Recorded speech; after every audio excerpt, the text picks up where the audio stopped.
dans cette nouvelle session de formation destinée aux constructions métalliques. Alors, la formation vous est proposée par les clubs de recherche scientifique CRS. Alors, dans cette séance, nous allons utiliser, soit nous allons faire une étude des hangars métalliques. Ça sera l'exemple d'appui. Nous allons commencer par la base, en commençant par la modélisation. Après, nous allons passer aux différents dimensionnements. Après les dimensionnements, on va passer par la vérification de certains éléments, donc des profilés, et pour finir par les assemblages. Alors, ça sera une formation qui vous est vraiment très très bénéfique. D'ailleurs, ça nous a été demandé par certains étudiants de mon université. Donc, il s'est demandé comment faire, comment bien modéliser, comment bien faire l'étude des hangars métalliques. Alors, ce qui nous a poussé à lancer cette petite formation. Alors, ça serait bien que vous puissiez toujours nous faire part de vos avancements, poser des questions si possible, et n'hésitez pas toujours à inviter vos amis, à les faire partager la chaîne pour qu'ils puissent aussi bénéficier de certaines formations, de certaines notions qu'on vous donne gratuitement sur notre chaîne d'apprentissage du club de recherche scientifique.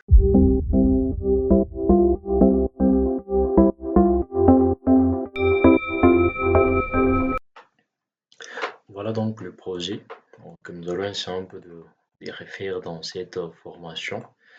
Nous voyons les différents éléments qui constituent notre hangar métallique. Alors sans plus tarder, nous allons commencer par créer les différentes dimensions, soit entrer dans préférence de la tâche pour essayer un peu de mettre les unités et les différentes normes que nous allons utiliser. Donc je vais faire CTRL N pour commencer. Je fais CTRL N. Soit je vais venir ici. Je peux entrer dans un nouveau projet. Alors comme je vais faire des structures en métallique, en composé, soit je vais faire des hangars métalliques, je peux prendre les types d'un portique, pardon, un portique spatial. Alors, ça veut dire que là, je serai en deux dimensions, en 3. Ici, je serai en deux dimensions, comme c'est sur les plans. Ici, j'aurai X et Z comme la hauteur. Ici, j'aurai X, j'aurai Y et Z comme la hauteur. Donc, je vais prendre étude d'un portique spatial.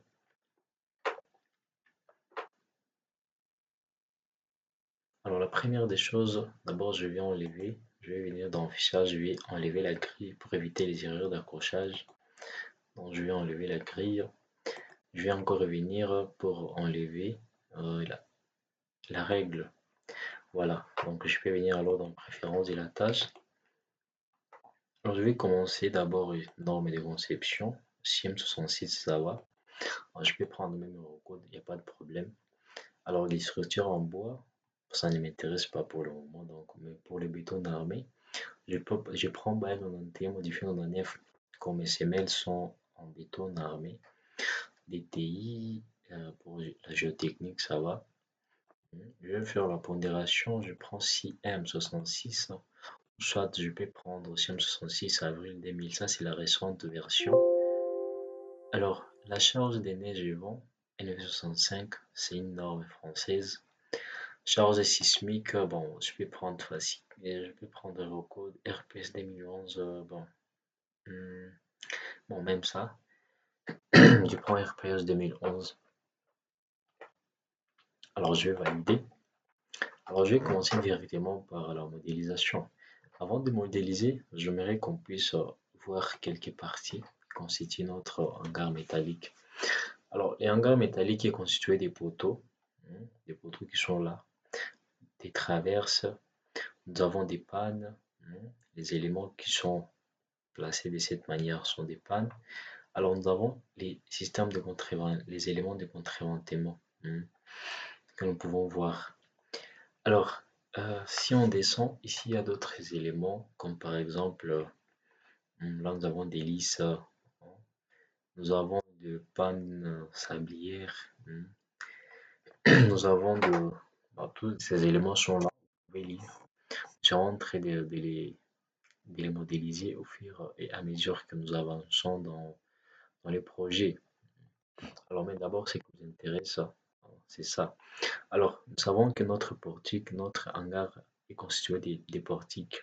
Donc, je vais prendre les portiques qui est constitué aussi des poteaux ainsi que des traverses.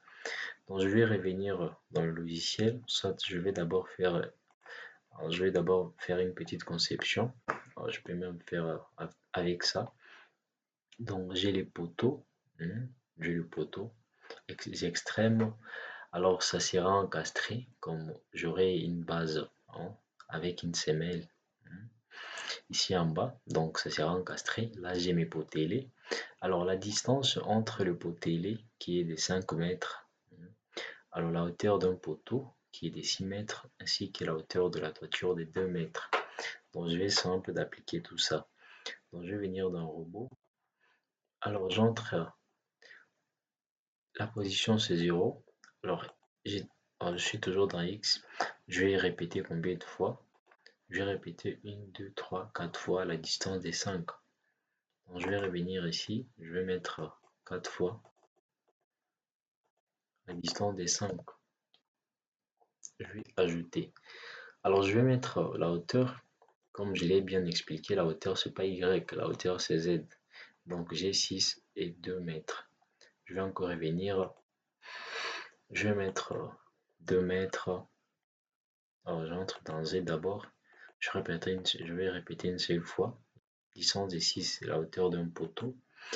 Alors, je vais mettre la deuxième distance, soit l'espacement qui est de 2. Je vais ajouter. Alors, ici, le libellé. Alors, ici, je peux prendre même ABC, ça va. Voilà. Donc, j'ai les libellés. ABC orienté de cette manière et dans les sens des Z, G en les chiffres. Donc, je vais commencer directement par la modélisation. Mais avant de les faire, je vais d'abord venir ici dans mon livre. Ça c'est parmi mes livres préférés. Alors, je vais mettre d'abord le poteau. Je vais mettre les deux poteaux. Je vais mettre hein, les deux traverses et ainsi que les potets. Alors, je vais voir les éléments structurels, les poteaux. Alors, ce qui nous intéresse d'abord ici, c'est les profilés.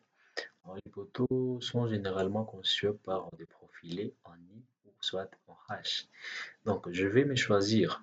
Alors, ici, si on utilise des profilés qui sont laminés à chaud, je vais prendre les IPE ou soit les H et A. Donc, c'est à moi de choisir. Puis après, je vais faire la vérification et les dimensionnements aussi. Voilà. Ici, pour les tirants, pour des poutres, les poutres sont les pannes, les lintons, les chevreaux, les traverses, machin, tout ça. Donc, je les ai. Donc, je vais aussi les dimensions, les modéliser. Donc, là, on utilise aussi les I, soit les H.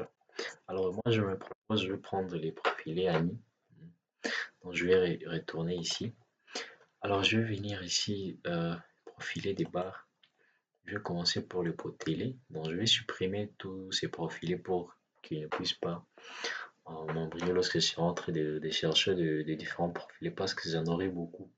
Donc, je vais supprimer. Je vais venir ici pour créer, définir un nouveau. Alors, acier, je vais utiliser l'acier classique, qui est l'acier E24 en SD135.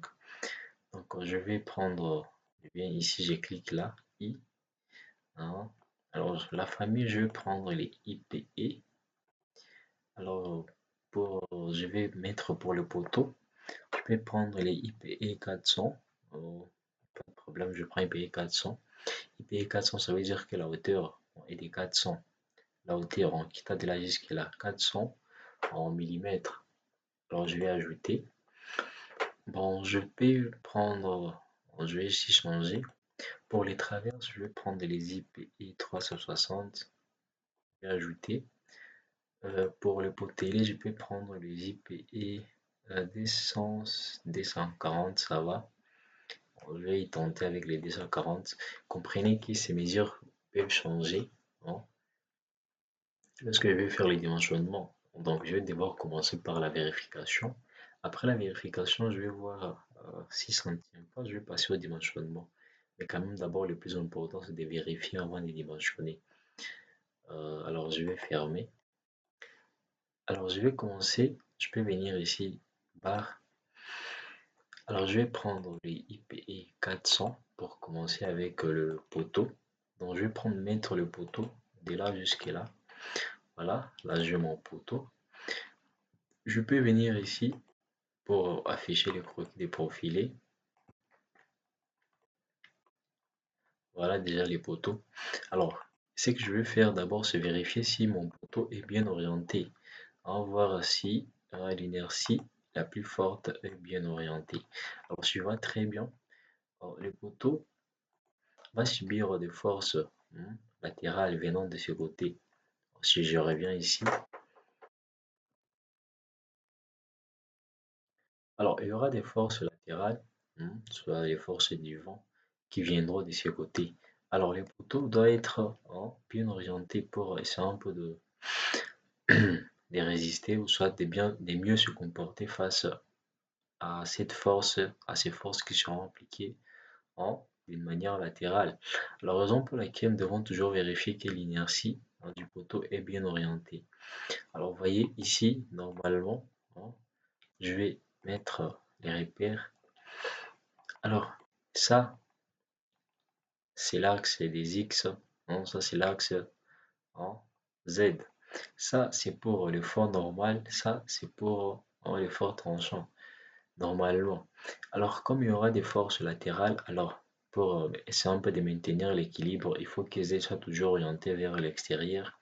Et pour maintenir l'équilibre de ces côtés, il faut toujours que l'essence des X puisse s'orienter vers le haut pour essayer un peu de maintenir l'équilibre face à la charge qui sera appliquée d'une manière verticale. Alors là, je vois que l'inertie hein, est bien orientée. Voilà. Donc, je vais fermer, soit je vais désactiver le profilé. Je vais encore prendre X et Z. Je vais mettre, je prends le profilé IP 360. Je prends IP 360. Alors, je vais venir de là. Ça arrive ici jusqu'au milieu.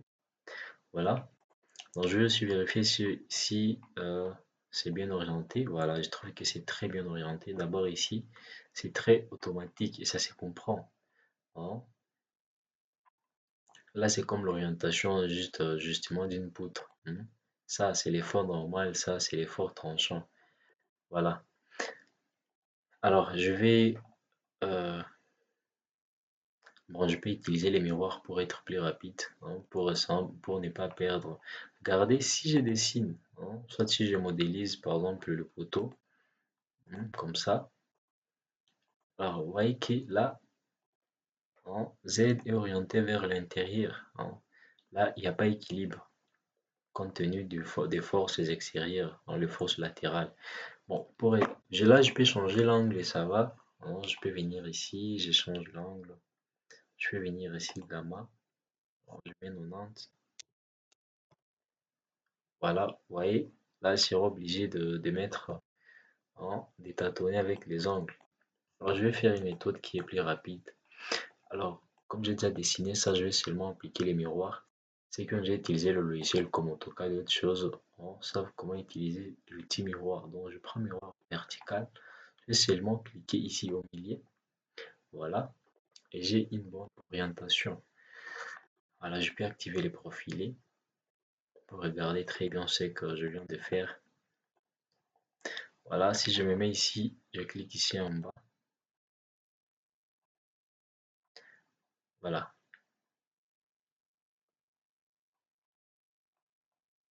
Voilà, si je me mets ici en bas comme ça. Alors les profilés que j'ai mis, je crois, vous les regardez. Les profilés là. Alors la hauteur qui tend de là jusqu'à là, on a 400 mm. Je crois que tout est visible. S'il y a des questions, n'hésitez pas à les poser. Donc, qu'est-ce que je vais faire? Je vais essayer un peu de créer alors dans les axes, dans les sens des Y, hein, comme vous regardez ici très bien. Alors, il y aura bon, soit je peux les montrer à partir de là. Ici, c'est bien. Alors, dans les sens ici des Y, hein, je dois avoir l'espacement entre le poteau. Alors, je peux me dire que je peux même mettre l'espacement de 5,5. Il n'y a pas de problème. 5,5 mètres entre le poteau. Donc, je vais revenir ici dans Y. J'entre dans Y. Alors, l'espacement, je vais d'abord répéter. Supposons que je vais répéter 10 fois. Je vais répéter ça 10 fois. Espacement, je vais mettre 5,5 mètres. Je vais ajouter. Alors, puis je vais appliquer. Alors, si je me mets dans les sens des Y, vous voyez déjà, là, j'ai les éléments qui sont, les axes des Y qui sont bien visibles. Alors, qu'est-ce que je vais faire? Je vais essayer un peu de copier cet élément, soit notre portique, sur tous les axes qu'on vient de créer. Donc, je vais désactiver les profilés. Je vais sélectionner. Alors, je vais venir ici dans édition. Je vais prendre translation copie.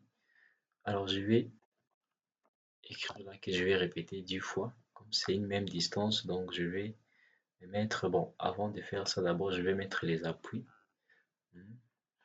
Alors, comme j'ai déjà sélectionné, je vais venir ici, je vais chercher la base. Ça, c'est les matériaux. Donc, je vais sélectionner uniquement les poteaux. Alors, je vais venir ici, je cherche là où il y a la base. C'est les matériaux. Alors, comme je ne vois pas, je vais venir seulement ici pour mettre les appuis. Alors, je vais prendre encastrement. Donc, je vais cliquer. Je vais mettre encastrement. Donc, je vais venir mettre l'encastrement ici. Voilà. Je vais mettre aussi l'encastrement là-bas. Voilà. Là, je peux alors copier très bien. Donc, je vais sélectionner. Alors, je vais faire translation. Je vais mettre du fois. Alors, comme ce sont les mêmes distances, je vais seulement quitter de là jusque là. Voilà. Là, j'ai la translation, soit j'ai la copie de tous ces éléments de notre portique. Voilà. Donc, ça, c'est la première partie. Alors, dans la deuxième partie, nous allons voir comment insérer les potelets ainsi que les autres éléments qui vont constituer notre hangar métallique. Sinon, merci pour aujourd'hui et rendez-vous à la séance prochaine.